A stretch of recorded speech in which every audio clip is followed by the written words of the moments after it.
Iran का राष्ट्रपति चुनाव अगले सप्ताह दूसरे चरण में प्रवेश कर रहा है। चुनाव में सुधारवादी मसूद पेजेशकियान और कट्टरपंथी माने जाने वाले सईद जलीली टॉप दावेदार बनकर उभरे हैं। चुनाव में रिकॉर्ड कम मतदान दर्ज किया गया, जिसमें किसी भी उम्मीदवार को बहुमत हासिल नहीं हुआ है और यही वजह है कि अब चुनाव का रन ऑफ अगले सप्ताह 5 जुलाई को होगा। इब्राहिम रईसी की हेलीकॉप्टर क्रैश में मौत के बाद ईरान को नए राष्ट्रपति का चुनाव करना पड़ रहा है। इसके लिए ईरान में 28 जून को मतदान हुआ था, जिसमें कुल 61 मिलियन मतदाताओं में 40% ने ही मतदान किया था। 1989 की क्रांति के बाद से राष्ट्रपति चुनावों में सबसे कम मतदान दर्ज किया गया था, लेकिन सबसे बड़ा सवाल ये है कि इसमें भी किसी को बहुमत हासिल नहीं हुई।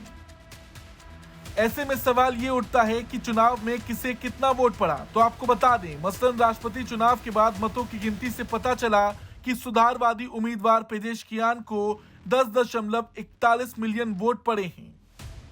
वहीं सुप्रीम लीडर आयतुल्लाह खमैनी के समर्थक उम्मीदवार सईद जलीली ने 9.47 मिलियन वोट हासिल किए हैं।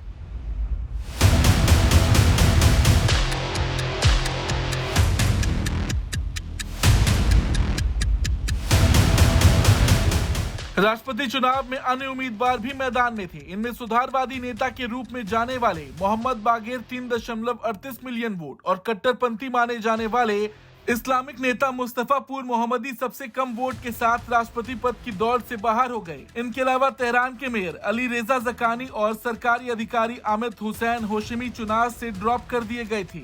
अब अगले चरण के लिए 5 जुलाई को मतदान होना है, जहां जकानी और होशमी ने सुप्रीम लीडर के समर्थक उम्मीदवार जलीली के पक्ष में मतदान करने की मतदाताओं से अपील की है।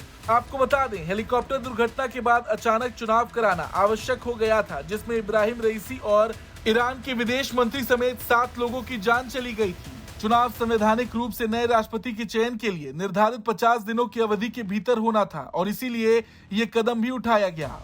हालांकि इस चुनाव से एक बात जो सामने निकल कर आई वो ये कि लोगों की चुनावों में रुचि कम दिख रही है, क्योंकि मतदान भी कम पड़ रहे। कम मतदान का यह रुझान मार्च और मई में आयोजित संसदीय चुनाव में भी देखा गया था, जिसमें ईरान की 1989 की क्रांति के बाद से किसी भी प्रमुख चुनाव में सबसे कम मतदान हुआ था। अब जैसे जैसे रन ऑफ नजदीक आ रहा है, सभी की निगाहें चुनाव के अंतिम परिणाम और ईरान के राजनीतिक हालात पर मतदाताओं के मतदान के संभावित प्रभाव पर टिकी हैं। देखना यह होगा कि रन ऑफ इलेक्शन में कौन आगे निकलता है और ईरान का नया राष्ट्रपति बनता है। आपको क्या लगता है? कमेंट करके जरूर बताएं।